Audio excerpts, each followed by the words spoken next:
መጀመሪያ ወደ ሱዳን ኤምባሲ ሄዳችሁ ሱዳን የመግቢያ ቪዛ ታወጣላችሁ። ከዚያ በጎንደር በመተማ በኩል ወደ ሱዳን ትገሰግሳላችሁ። የሱዳን ህዝብ ጥሩ ነው፣ ለስደተኞች ይራራል ይላሉ ጣሊያን የገቡት ብዙዎቹ ኢትዮጵያውያን ስደተኞች። እዚያ የታወቁ ሁለት አሸጋጋሪዎች አሉ። በአካል አታገኟቸውም። ስልካቸውን ከሀገር ሳትወጡ ይዛችሁ መሄድ አለባችሁ። አለበለዚያማ ጣሊያን የገባ ሰው ሊነግራችሁ ይገባል። አንዳች ሰዋራ ስፍራ ተደብቃችሁ በስልክ ታገኟቸውና የጉዞ ዋጋና ቀን ትነጋገራላችሁ። እነርሱም ገንዘቡን ይዛችሁ የምትመጡበትን ቦታና ቀን ይነግሯችኋል። በተባላችሁበት ሌሊት ቦታው ስትደርሱ እንደናንተ በቀጠሮ የመጡ ሌሎች ስደተኞችን ጨምረው በጭነት መኪና ወደ ሊቢያ ድንበር ትወሰዳላችሁ። ጉዞ ሌሊት ነው፣ ያውም አብዛኛው በእግር ጥቂት ደግሞ በመኪና ስለሆነ ከ20 ቀን እስከ 1 ወር ይፈጃል።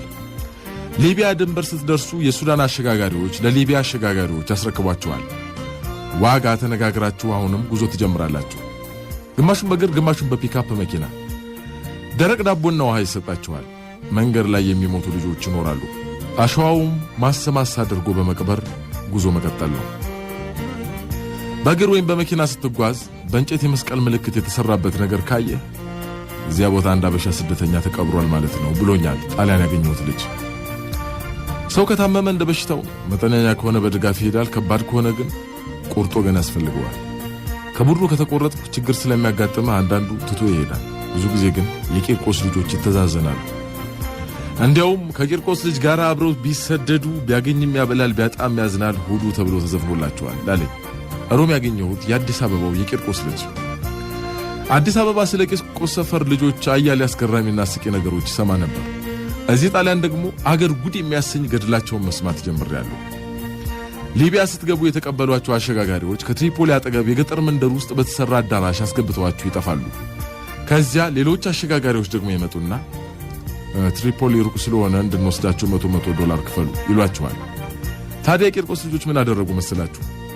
የተወሰኑት ልጆች ሌሊት ተደብቀው ይወጡና እግራቸው ወደ አመራቸው ሲጓዙ ለካስ ትሪፖሊ ማለት ቅርብ ነው። ተመልሰው ይመጡና ሌሎች ልጆችን ነፃ ያወጣቸዋል። ከነሱ በኋላ ለሚመጡ ስደተኞች ደግሞ ግድግዳው ላይ በአማርኛ እንዲህ ብለው ይጽፋሉ፣ እንዳትሸወዱ ትሪፖሊ ቅርብ ነው፣ ብር ስጡን ቢሏችሁ አትስጡ፣ በዚህ አድርጋችሁ ጥፉ። ይሄ ማስታወቂያ አያሌ ስደተኞችን ታድጓቸዋል። የቂርቆስ ልጆች ነፍስ ናቸው እኮ። ትሪፖሊ ገብታችሁ የመርከብ ወረፋ መጠበቅ ነው። ክፉ ፖሊሶች ካገኟችሁ በመኪና ጭነው እንደገና ወደ ሱዳን ድንበር ወስደው ያስሯቸዋል። እዚያ እስር ቤቱ በጣም አሰቃቂ ነው። እዚያም ቢሆን የቂርቆስ ልጆች ካሉ መከራው ይቀላል። ከእስር ቤቱ ለመውጣት የገንዘብ ጉቦ ያስፈልጋል። ያንን ደግሞ ለማግኘት ወይ አስቸጋሪ ሥራ መስራት ያለበለዚያም ደውሎ ከዘመድ ማስመጣት ያስፈልጋል። እዚያ እስር ቤት ብዙ ልጆችን ያስፈታ አንድ የቂርቆስ ልጅ ነበር። ሥራ ይወዳል። ሲጋራ፣ ብስኩትና ሳሙና እየሸጠ ይኖር ነበር። በዚያ እስር ቤት ብዙ ጊዜ የቆየው ሌሎችን ሲያስፈታ ገንዘቡ እያለቀበት ነው ይባላል። ሌሎቹ ደግሞ በሌላ ነገር ይተርቡታል። ልክ ከእስር ቤቱ ሊወጣ ሲል በር ላይ ሲደርስ ማለት ነው አንድ ሲጋራ አለህ የሚል ግዢ ሲመጣ ለርሱ ሊሸጥ ሲመለስ እዚያው ይቀራል። እኔውም አንድ ጊዜ ባጠር ዘሎ እንዲወጣ ሁሉ ነገር ተስተካክሎ ነበር አሉ። ከዛ ሊዘል አንድ እግሩን እንዳነሳ ከታች አንድ ሲጋራ ይኖርሃል ተመልሶ ወረደ ቀረ። በቤንጋዚ ወደብ አሻጋሪዎችና ተሻጋሪዎች አይገናኙ። 20 እና 33 ኪሞላ የሚመዘገቡ ሰዎች አሉ። የቡድኑ አባላት ሲሟሉ ገንዘብ ይከፍሉና ወደሚሻገሩበት ወደብ ይወሰዳሉ። የመሻገሪያዋ ጀልባ ብዙ ጊዜ ከቆርቆሮና ከእንጨት የምትሰራ ናት። ለአንዱ ስደተኛ አሻጋሪዎቹ የመርከቧን አነዳድ ያሳዩታል። ትምህርቱ ቢበዛ ከአንድ ቀን በላይ አይሰጥም።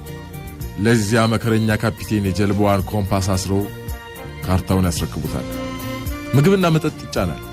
እንደ ጀልባዋ ስፋት ከ20 እስከ 30 ስደተኛ ይሳፈራል። በሌሊት የጣሊያንን መብራት በሩቅ እያዩ ጉዞ ይጀመራል። አሻጋሪዎቹ ጀልባዋ ስትነሳ ይመለሳሉ። ከዚያ በኋላ እዳው የስደተኞቹ ነው። ጉዞ እስከ 17 ሰዓት ይፈጃል። የአንዱ እግር ከሌላው ጀርባ ጋር ዘው ስርስር ብሎ ተኮራምቶ መጓዝ ብቻ ነው። ሙቀቱና ተስፋ መቁረጡ አንዳንዶቹን ራሳቸውን ወደ ባህር እንዲጥሉ ያደርጋቸዋል። በተለይም መርከቡ መንገድ ከሳተ። የሚያስጎበኘንን የቂርቆስ ልጅ ለምንድን ነው ግን ጣሊያን ውስጥ የቂርቆስ ሰፈር ልጆች የሚበዙት? እንዲያውም ሮም ውስጥ የቂርቆስ ልጆች ብቻ ያሉበት አንድ ህንጻ አሳይተውኛል አልኩና ጠየቁት። ምናልባት የሱዳን ኤምባሲ ሰፈራችን ውስጥ ስለሆነ ይሆናል በሱዳን በኩል እያቋረጥን የመጣ ነው ነገር ብሎ ቀለደ።